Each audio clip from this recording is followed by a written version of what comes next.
لیا اور بھکر ایک ہی دن کے اندر ضلع کا درجہ حاصل کرنے والے دو ایسے پڑوسی اضلاع ہیں کہ آج بھکر کی سیوریج تک کا مسئلہ حل نہیں ہو پایا ہے، مگر لیا کو ڈویژن بنانے کے حوالے سے اقدامات اٹھائے جا رہے ہیں، بات کی جا رہی ہے، مگر لیا اس وقت تک ڈویژن نہیں بن سکتا ہے جب تک بھکر کے منتخب اراکین اسمبلی اس بات کی منظوری نہیں دیتے ہیں یا ان کی رضامندی سامنے نہیں آتی ہے۔ مگر ہمارے بھکر کے منتخب اراکین اسمبلی کے ساتھ ساتھ ہمارے بھکر کی عوام کی رائے بھی بڑی قیمتی ہے، تو آپ نے کمنٹ باکس میں ضرور بتانا ہے کہ کیا آپ کو لیا ڈویژن منظور ہے یا نامنظور ہے۔ کمنٹ باکس میں آپ نے اپنی قیمتی رائے کا اظہار کرنے کے لیے منظور ہے لکھنا ہے یا نامنظور ہے لکھ دینا ہے، اور کچھ ایسے حقائق اور کچھ ایسی تصاویر ہیں جو میں آپ کو دکھانا چاہتا ہوں کہ جس کے بعد آپ کو لیا کے ڈویژن بننے کے حوالے سے بہت ساری ایسی انفارمیشن ملے گی کہ جو آج تک کسی بھی بھکر کے شہری کو نہیں ملی ہے یا کسی کو بھی نہیں بتائی گئی ہے۔ سب سے پہلے میں آپ کو یہ بتاتا ہوں کہ لیا کو ڈویژن بنانے کے حوالے سے جو سب سے زیادہ کردار ادا کیا ہے وہ ایک ایسی شخصیت ہے کہ جو ایم پی اے تو ہیں، یہ آپ کی سکرین کے اوپر ان کی تصویر چل رہی ہے۔ اس ایم پی اے کا نام ہے سید رفاقت علی، جو 2019 سے ہی لیا کو ڈویژن بنانے کے لیے کوشاں ہیں۔ یہ وزیر برائے اوقاف اور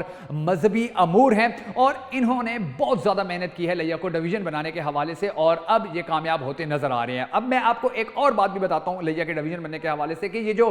سوشل میڈیا کے اوپر ایک نوٹیفیکیشن بہت زیادہ وائرل کیا جا رہا ہے کہ دیکھیں لیا ڈویژن بن گیا، یہ ایک ڈائریکٹو ہے، اور اس طرح کا ڈائریکٹو پہلے بھی کچھ عرصہ پہلے بھی جاری ہوا تھا، مگر لیا کو ڈویژن نہیں بنایا گیا تھا، اور اب ایک مرتبہ پھر یہ ڈائریکٹو جاری ہوا ہے، اور اس ڈائریکٹو کے ذریعے یہ بات کرنے کی کوشش کی جا رہی ہے، یہ بات سمجھانے کی کوشش کی جا رہی ہے کہ بھکر، لیا، کوٹ ادو اور تونسا کو ملا کر ایک ڈویژن بنایا جائے گا، اور اس ڈویژن کا نام تھل ڈویژن رکھا جائے گا۔ اب جو دوسری چیز ہے وہ میں آپ کو بتاتا ہوں، وہ بڑی زیادہ امپورٹنٹ ہے اور وہ آپ نے یاد بھی رکھنی ہے کہ جب تک لیا ڈویژن نہیں بنا تھا اس وقت تک، یعنی کہ جب تک لیا کے ڈویژن بننے کے حوالے سے یہ باتیں سامنے، اس طرح کے فیصلے سامنے نہیں آ رہے تھے، پنجاب حکومت کی جانب سے بات نہیں کی جا رہی تھی، اس وقت تک لیا کے لوگوں نے، جو میں نے آپ کو تصویریں کی ہیں، اب وہ یہ تصویریں آپ دیکھیں آپ کی جو سکرین کے اوپر چل رہی ہیں،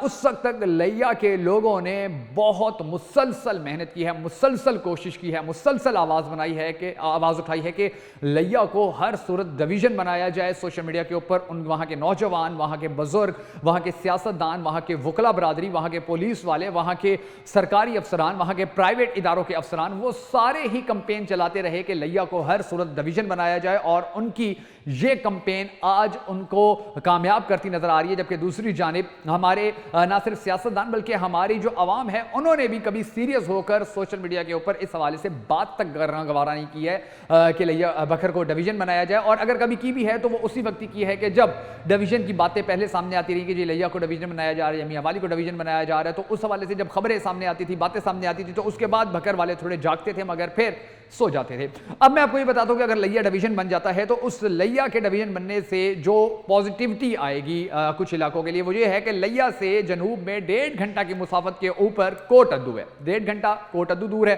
تقریباً اتنا ہی لیا سے فاصلہ بھکر کا بھی ہے۔ ان دونوں شہروں کو لیا نزدیک پڑتا ہے۔ اس کے علاوہ مغرب کے اندر، لیا کے مغرب کے اندر ایک پل بن رہا ہے، جب وہ پل بن جائے گا تو اس پل کی مکمل ہونے کے بعد جو تونسا ہے اس کے اندر اور لیا کے اندر جو فاصلہ ہے وہ صرف اور صرف آلموسٹ 30 منٹ کا رہ جائے گا، اور اس کے بعد وہ اپنے ڈویژن کے اندر آ کر اپنے کام کروا سکیں گے۔ لیکن اس کے ساتھ ساتھ جو بھکر کے دو علاقے ہیں جن میں کلور کوٹ ہے، جن میں دریا خان ہے، یہ دو لوگ، ان دو علاقوں کے جو لوگ ہیں وہ اس کی بڑی سخت مخالفت کرتے ہیں۔ وہ کہتے ہیں لیا کو ڈویژن نہیں ہونا چاہیے، ہم لیا کے ڈویژن کو ایکسیپٹ نہیں کرتے ہیں، اور جو سب سے اہم بات ہے وہ یہ ہے کہ اگر میاں والی کا وزیر اعظم بنتا ہے تو میاں والی کی قسمت بدل جاتی ہے، اگر تونسا کا وزیر اعلیٰ بنتا ہے تو تونسا کی قسمت بدل جاتی ہے، تونسا کے ساتھ ساتھ لیا کی بھی قسمت بدل جاتی ہے۔ لیکن اگر ہمارے ضلع سے کوئی وزیر اعلیٰ بن کر جاتا ہے، ہمارے ضلع سے اگر کوئی بغیر الیکشن میں پارٹیسپیٹ کیے یعنی کہ بلا مقابلہ کوئی جیت کے وزیر اعلیٰ بن جائے، اس تو بھی بھکر کو کچھ نہیں ملتا ہے۔ یہاں پر اگر کوئی ہمیشہ طویل عرصے تک جو مختلف وزارتیں ہیں وہ بھکر کے سیاستدان لیتے رہیں تب بھی بھکر کو کچھ نہیں ملتا ہے، اس وقت بھی بھکر کے پاس وزارت ہے مگر بھکر کو کچھ نہیں ملا ہے۔ تو یہ چیز آپ نے یاد رکھنی ہے کہ آخر ایسا کیوں ہوتا ہے؟ کیا ہمارے سیاستدان اس چیز میں انٹرسٹ نہیں رکھتے ہیں کہ بھکر کو ڈویژن بنایا جائے یا بھکر کے عوام کے مسائل حل کیے جائیں یا بھکر کو دنیا کے ترقی یافتہ شہروں کی صف میں کھڑا کرنے میں کامیابی حاصل کی جائے؟ یہ چیز آپ نے ضرور سوچنی ہے۔